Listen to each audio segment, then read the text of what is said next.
Please be advised that this content is for mature audiences only.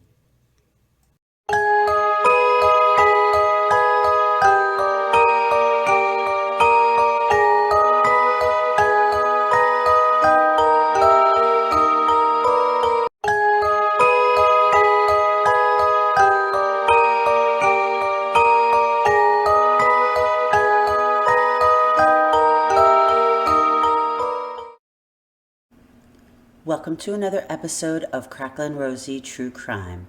On our last Psych video, we spoke in detail about abandonment and the important role that it played in the Son of Sam crimes. I did go raw, as I explained last time, and just left my notes aside. And with that, I believe that there were a few important points that I may not have either shared or emphasized. So I'm going to start with that, and then we're going to move into triggers, and we are also going to talk a little bit about duality in David Berkowitz, and I'm going to share some important passages with you in Dr. Abramson's book. So first, very important, we spoke about all the different people that in David's head had abandoned him, but most important, when it all pulls together, David felt rejected and abandoned by God. God took the only or the few people that he can truly love. God took those people from him. And so he had a deep resentment and even hatred, which he wrote about. So I didn't stress that on the first video, and it really was the most important point. He felt lots of abandonment, and ultimately it led to a feeling of resentment, rejection, and abandonment from God. So I'll read you just a few lines from different letters to Dr. Abramson from David Berkowitz, where he expresses the way he feels about God. I wish that God was dead so I could do what I want.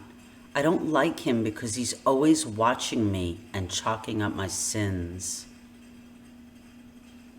My secret wish to blasphemy. Consciously, I prefer evil over the good.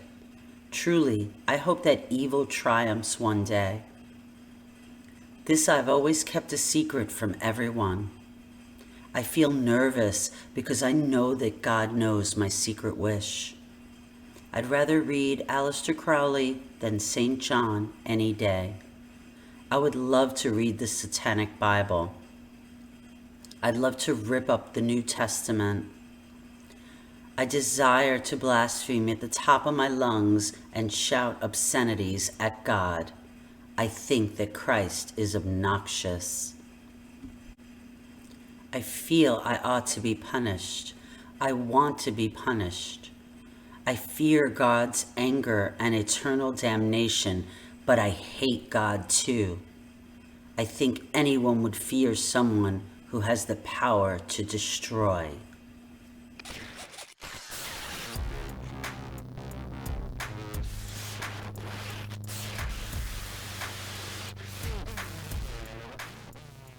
Another important point that I'd like to make, I did discuss this in the chat, but I didn't include it in the video. David says that as a child, he saw monsters. These monsters escalated, and as an adult, he called them demons. A lot of you out there believe that's a lot of bull, but I believe him. He saw the monsters and he saw the demons. They were in his head, but he certainly saw them. Let's move on to triggers. We know that David Berkowitz had auditory triggers. We've determined that it's probable that he suffered from misophonia, maybe as a child, and it exacerbated as he got older. So what auditory triggers did he have? Well, we know the barking dogs. I mean, the barking dogs in this case are synonymous. We also know that he hated gum chewing and gum cracking. It annoyed him terribly. He also disliked certain voices, and it would just bother him to the point where it would drive him nuts. Now, some people have thrown out there, well, the loud bangs of the 44 didn't bother him. The blasting music in the discos didn't bother him. Misophonia is not specific to the volume. And we know that Berkowitz was cool with the situation if he could control it. Okay? So, to support the loud music not being an issue, Nathan Berkowitz said that David used to lock himself in his room and blast his stereo. And I don't know any youth or teenager that didn't do that, right? The music's so soothing, especially if you're in a mood, you put that music nice and loud, and what does it do? It blocks out the rest of the world. So loud music didn't bother Berkowitz so long as he could control it. If he was in the disco, if the music started bothering him, well, guess what? He could take off and lurk and stalk and do his thing. So he controlled that. It didn't bother him. But barking dogs, how do you control that? I mean, most normal people don't go and shoot them, but that's what he chose to do. Also remember that Nat Berkowitz tells ADA Lifer in the interview that when David was a child, if he even raised his voice to him, he'd cover his ears. So there was always something there with the auditory triggers. Let's jump into the visual triggers, and then I'm going to share that letter that we spoke about, which led me to my studies on the misophonia. So we know that David had a problem with women. And in my opinion, the sexier, maybe the sluttier, the more of a problem he had. It was a trigger for him. He was very intimidated. He was also triggered by dancers. And I'm going to share just the paragraph to Dr. Abramson where he states that. He's basically explaining his inability to love and how he feels about hate. I do hate. I'm filled with it at times. This is strongest emotion. Not hate for the authorities. I'm not angry at the judges, DA, or courts for sentencing me. Not the cops for catching me, just certain people. Especially women who dance. Them I hate. I hate their sensuality, their moral laxity. I'm no saint myself, but I blame them for everything. So my thoughts on that, a couple things. Of course, that's crazy, irrational. But let's just jump back. At David's bar mitzvah, he and his mom, Pearl, there's pictures. He writes about dancing the twist and, family type dances. So remember that Pearl passes away just a few months after his bar mitzvah. So I think that's one reason dancing triggers him. He had such a nice time with his mom. He states, even though there's a few passages where, he talks a little negatively about her, overall, he always shares that she's one of the few people that he truly was able to love and loved. So trigger one. Trigger two, which a lot of people may not know, Betty Broder, his biological mom, aspired to be a professional dancer. And I'm thinking in his mind, he's like, oh yeah, you don't want to take care of me? You gave me up. You couldn't do anything for me, but you aspired to be a professional dancer. So I think that's another reason for the trigger. And then third, if he actually did lurk and roam in the discotheques, and he sees women dancing and, being sexy, having fun with other men while he's, in the background just watching. So, of course, that could be a trigger too. But what we're going to do now is jump to a small section on my misophonia video. I recommend that you watch the whole thing if you haven't seen it, of course, after this video. But I'm just going to replay for you the letter that I wrote that actually led me to the research on misophonia. It's quite interesting. So hang on a second for me.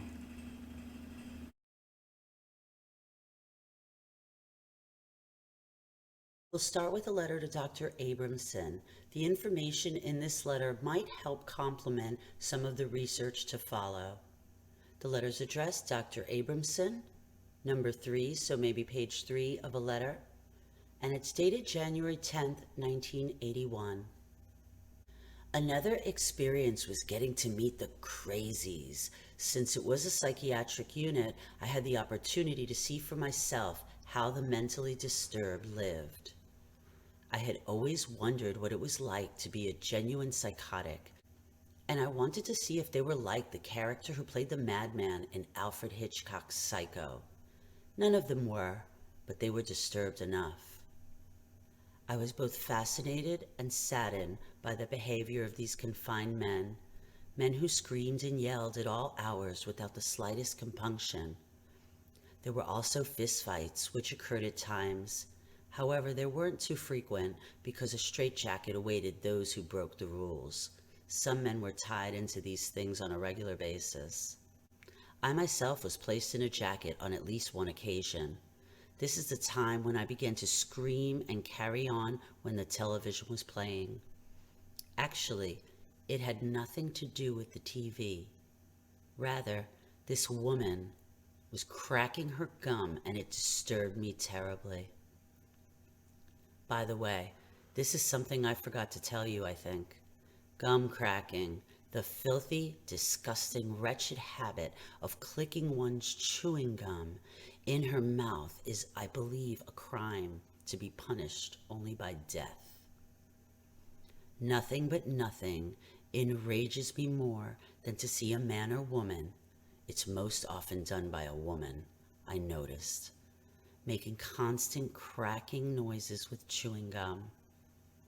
I have gotten off buses sometimes a half mile from my apartment when a person was on a city bus and was cracking gum. I didn't say quietly chewing gum. I have walked right out of the movies when someone in the audience begins to make that god-awful popping noise. And I once was planning on going from corner to corner in the city, NYC, so that I could shoot and kill people who crack their gum in public places. I would have done it in broad daylight and without the slightest fear. So much do I hate this callous criminal action. I don't know if Bernice ever spoke to you about this, but I have often complained to her about people who commit such an atrocity. She doesn't do this, however, and she knows that I would chase her out of the visiting room if she did. Many women who have no class are often guilty of this. So what did you think of that crazy letter? I'm sorry for the volume. It was a little bit low, but y'all big boys and girls, you could just raise the volume. So we're going to move into duality. I'm going to read a little bit from Dr. Abramson's book, Confessions of the Son of Sam, and specifically from chapter 9, which is called David Berkowitz versus Son of Sam. And here it talks about that duality factor. It talks about David being one person in the day and one person when the sun goes down. I'm going to read a few paragraphs for you. We can talk a little bit about it, and then we'll conclude this video with a little bonus footage of what the next video will be on.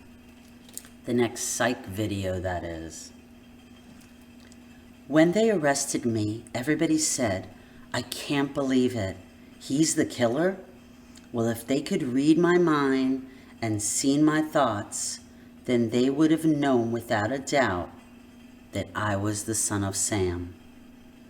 Berkowitz was pleased with himself for having hidden his identity so well that nobody believed he was the murderer. In his words lie a hidden pride that nobody had discovered his ignominious deeds, but also a revelation of self-hate. At the same time that he enjoyed his secret life, he also believed that had the world really known him, it would have known he was a murderer. He wrote to me. Sorry for the top of my head. It is interesting to note my changes in behavior and actions during the daylight hours and at sunset. They were two opposites. At night, I hunted. In the day, I helped.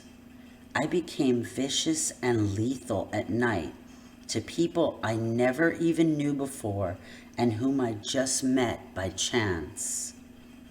On the other hand, during the day, I was kind, friendly, and courteous to other motorists and pedestrians, also neighbors and strangers. However, these two extremes I cannot explain. This is where you, Dr. Abramson, come in. Maybe you can say why. In David, the child was the psychological key to David the man. His contradictory, divided behavior was already evident in his early years. The child's compliant, helpful attitude contradicted his destructive, narcissistic, and sadistic activities, giving the impression that he was two different people.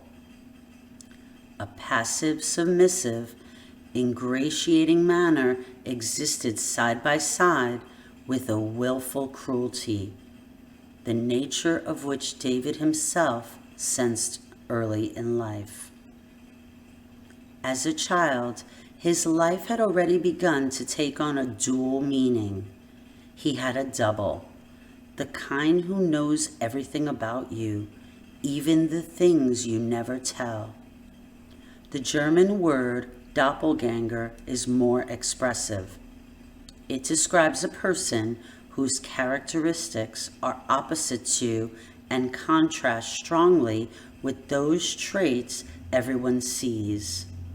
The English word double, in contrast, connotes similarity.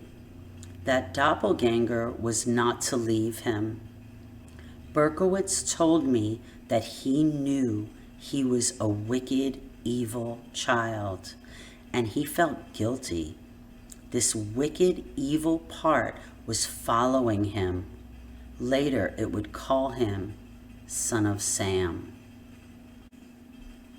So I'm going to jump over some of the Freudian stuff into the next paragraph. In talking to me about his murderous nocturnal activities and his good behavior during the day, he said, I ventured very carefully, to which I responded, as if you were perhaps two different people, a murderous hunter at night, a law-abiding citizen during the day. No, he answered. Even if I have behaved during the day, I still had evil thoughts. His remark made sense. He was bothered by his destructive and hateful feelings. I commented, you were able to behave reasonably during the day, which showed you had some constructive thoughts. I went on, do you seem to have possessed two different types of feelings and attitudes, two aspects of your behavior? You have, for instance, told me you paid all parking tickets, four in all, you received for parking illegally outside your building on Pine Street. You felt you had to be law-abiding to the external world, and yet, when nobody saw at night, you already had shot several people. When you got the ticket for parking by a fire hydrant the night you shot Stacy Moskowitz, you paid that one too? Had he heard of Robert Louis Stevenson's Dr. Jekyll and Mr. Hyde? Yes, he had. He answered eagerly. Aware of Berkowitz's avid interest in the mysteries of the criminal mind, I was not surprised. What did he know about it? An adventure story written a long time ago, 1886, about two different people, good man and criminal in one person. Dr. Jekyll and Mr. Hyde was a fantasy, I answered. Yes, but interesting. Berkowitz was waiting for me to say more. Through my mind flashed Stevenson's famous story of Dr. Jekyll, a noble and charitable physician who, by swallowing a concoction of his own invention, transformed himself into the nocturnal murderer, Mr. Hyde. Then by taking another drink, he could change himself back to Dr. Jekyll. As had millions of others, I had been impressed, if not enchanted, with this simplistic yet powerful fantasy of a potion that could, in an instant, change a person from good to evil and back again. So they do touch on that fantasy. And remember, in the first video, we talk about David having fantasy-prone disorder. We've also heard from other content creators about all of his information that supported him being a true crime buff. We know that he read Starkweather. We know that when he met Dr. Abramson, he had read some of his books, and one in particular was The Murdering Mind. So he knew Dr. Abramson when he came to Kings County to evaluate him, which was pretty crazy. I'll move on to the next paragraph. I think I'll go on a little more. The magic of the mind is its power. The story appeals immensely to our magical wish to become, for a short while, evil beings who can perform violent deeds and then, undiscovered, return to our normal, good selves without ever having to take responsibility for the evil we have done. This fantasy wish is to a large extent promoted by our conscious or unconscious desire through some magic to enable us to step outside of ourselves and outside of civilized and lawful behavior. The beast lives in the breast of every man. It has manifested itself in Frankenstein's monster, the fixated opium visions of De Quincey Ibsen's trolls, and the Son of Sam's demons. So I'll stop there for a moment. So what I believe he's saying there is we all have this duality, right? We are who we are, our innermost selves, and then we have this veil or blanket, if you will, that we project to the outside world. And that's just to conform with societal norms. You know, sometimes we all have crazy thoughts. Sometimes we feel all different kinds of ways, but we are expected to behave a certain way when we are out in society. So to some degree, we all experience this. Hopefully we're all very high functioning, and hopefully our veiled self is a reflection of who we really are, and maybe just, you know, a little simmered down, a little bit more normal. I mean, we all have these sides to us. With Berkowitz, I believe he was able to control really well. I mean, you heard from people that he worked with at the post office. They were like, he was the nicest guy. He walked this woman and another lady that worked there to their cars at night, and this was during the killing spree. He walked them, made sure they got into their car safely, watched them turn on the car and took off. So he could be this seemingly normal person, yet he can just click right into his other self. So it's really quite crazy. So we're going to put the book down for now. Let's just review quickly where we are with part 1 and today part 2. Part 1 we spoke a lot about abandonment, and today we just added to it that it all culminated into his hatred towards God. We also spoke about triggers. We did a little bit of review on misophonia. I shared the letter, which kind of triggered me to look into that more deeply, because we all knew he had sound triggers or auditory triggers, but I just wanted to get it on a more clinical level. And then I read some information on the duality, on David Berkowitz, the seemingly nice guy, the one that nobody expected, and then the monster that he became at night. And we'll go a little deeper into that. Again, other than the book, I kind of went with no notes today, but I did want to read some from the book verbatim because I thought that there were some important passages in there, and there are plenty more. So we're going to enjoy a little bit of archive footage, and also, well, actually first we'll take a quick teaser look at what the next, hopefully final wrap up on this little 3-part series will be, and it should be interesting. I'm going to share something with you.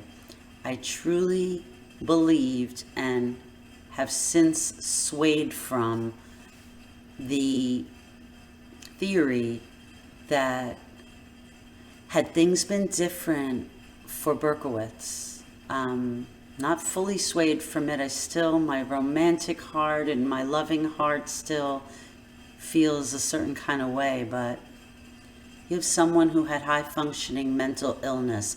I don't care what anybody says, conspiracy, whatever, cult, whatever, he had mental illnesses. High functioning maybe, that eventually, just took him over, but he was not properly diagnosed, he was not properly treated, nor was he properly medicated, if that would have been something that was necessary. Okay? We know that his inner demons or monsters converted into demons as he got older. He started experiencing more real life stuff. So he was cunning, he was wicked as a child. He had the adoption thing that he was dealing with, but I still think he was too young to really process that. Oops, did I say process? Too young to process that. But as he entered his teen years, started experiencing problems with girls, losing his mom, starting to understand better about the adoption. You just had this major escalation. So I always thought to myself, wow, if he had been treated, maybe if he learned in a better way or later in life about his adoption, if Pearl would have lived,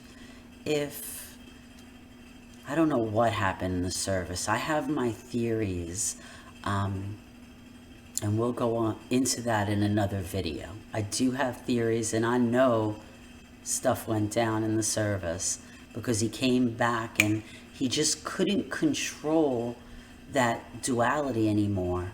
He says it himself. In the daytime, he was one way, but at nighttime, he was something else. But then he goes to tell us that he was that same person in the day. He was just able to act, quote unquote, normal. But I always felt that had he been treated properly, maybe if he had truly met somebody who accepted and understood him for exactly who he was, could things have been different? Could love have saved Berkowitz? I truly used to believe that. And lately I am swaying from that. And it hurts my heart because I am a true romantic at heart. And I always believed he could have been saved. He could have been saved. You know, what was the tipping point? What triggered him over the edge? Had he been loved and understood and appreciated, could things have been different? Well, probably not. But there's always a part of me that wishes it were so. Anyhow, I also believed that these crimes were not sexually motivated. And I'm also opening my mind and changing my mind a little bit about that. You know, I always felt they weren't sexually motivated because they weren't sex crimes. He shot and ran. Most crimes that are sexually motivated are sex crimes. You have rape, you have torture, you have bondage, you have those kind of things, and there was none of that here. So I always said, oh, they weren't sexually motivated. Well, I'm sure I'm wrong, and I'm sure there was some motivation. I don't think it was the tipping point. I don't think it was the ultimate of the ultimate. But as you will learn in the next video, and as we go over some more of Berkowitz's writings and some of the doctor's evaluations and talks on it, we may have different things to talk about. And I don't know what your feelings are. I hope that you're in chat writing. Obviously, this is a premiere, and I'm in there gabbing with you. I hope we're having good dialogue. Know that whatever I believe is my opinion only. I don't expect you to believe what I believe. I'm just sharing with you. Some of my thoughts are probably crazy, especially with the love saving Berkowitz, but I'm just being real, I'm being authentic, and I'm sharing with you. I'm interested to know what you think. Again, I've swayed away from that, but a little tiny part of me still wishes that that was so. Anyhow, I'm going to leave you with a little teaser on what's to come, and then so that the chat doesn't just drop off, I'm also going to throw in a little archive footage. So I hope that this was helpful. I hope that you continue talking in chat, and I hope that it maybe opened up your mind to some new ideas. I hope that you've shared some with me, and as always, I appreciate you all so much, but stay tuned because we've got more on this video.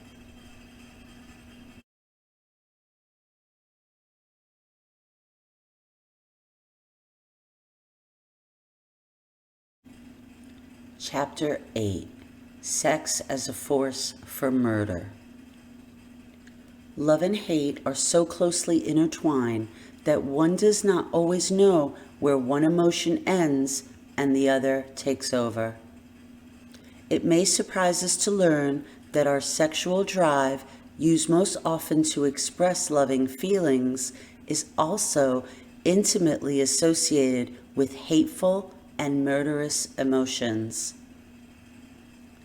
One may even go as far as to say that the sexual force in most instances, through jealousy, envy, competition, hate, and revenge, is the force that initiates, stimulates, mobilizes, and maintains murderous impulses. We may well say that without the stimulus, there would be few murders, or for that matter, very little violence of any kind. Keeping in mind that sexual emotions are practically always involved in homicide, it would be a foregone conclusion that David Berkowitz's sexual feelings played a significant role in his murderous spree. Although it has been very difficult to pinpoint this aspect of his behavior in all of my interviews with him, he minimized, even denied, that sexual impulses had anything to do with his murders.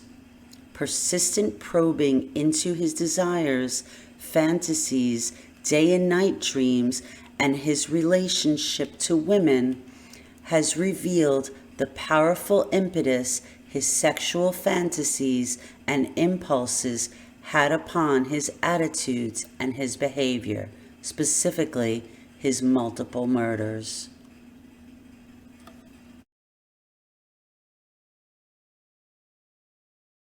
Floyd Kalber, the news of the arrest of suspect David Berkowitz. Jane, the man's name is David Berkowitz. He is an unmarried 24-year-old postal worker. He's a veteran of Korean service with the United States Army. When he was arrested late last night in his apartment in Yonkers, New York, he told the officers, "Okay, you've got me."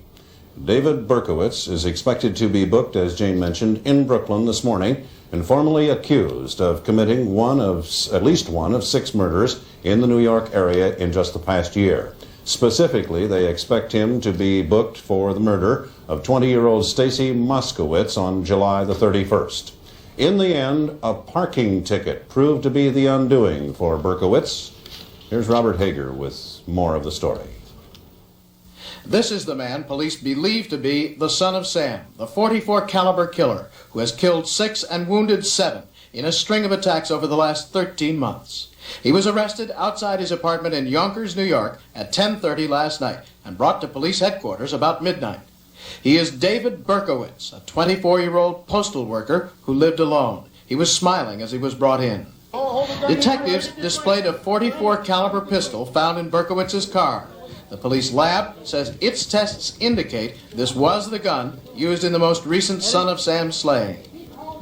Ballistics section has just called and told us that the .44 caliber gun recovered tonight has been tested and the bullets match the bullets recovered from Stacy Moskowitz. New York's Mayor Beam appeared after midnight. I'm very pleased to announce that the people of the city of New York can rest easy this morning because of the fact that the police have captured a man whom they believe to be the son of Sam. It was Berkowitz's car that led police to him. It had been ticketed for being parked by a fire hydrant on the night of the most recent murder, just a few blocks from the murder scene. Routinely following up the ticket, police found the car in Yonkers and noticed a .45 caliber machine gun inside and an envelope addressed in the killer's style of handwriting. He was apprehended. He was advised of his rights. And he resisted. Advised that he was under arrest, advised of his rights. No, he was resigned to what appeared to be his fate. Did he make any admissions? He made a statement along, "Well, you got me." Besides the .44 pistol and the .45 machine gun, police seized a lot of ammunition at Berkowitz's apartment, along with a folder of press clippings with a poem written on the outside. The suspect doesn't bear much resemblance to any of the recent artist conceptions used by police, but one sketch drawn over a year ago does bear some resemblance to this Polaroid picture taken of the suspect on this night of his arrest. Robert Hager, NBC News, New York.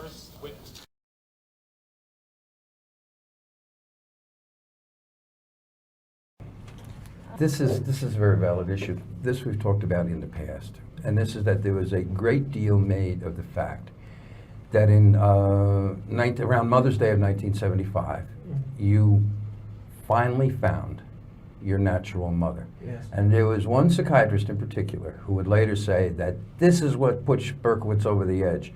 He was so filled with rage because he had met his natural mother and she was a disappointment, etc., etc. Would you respond to that?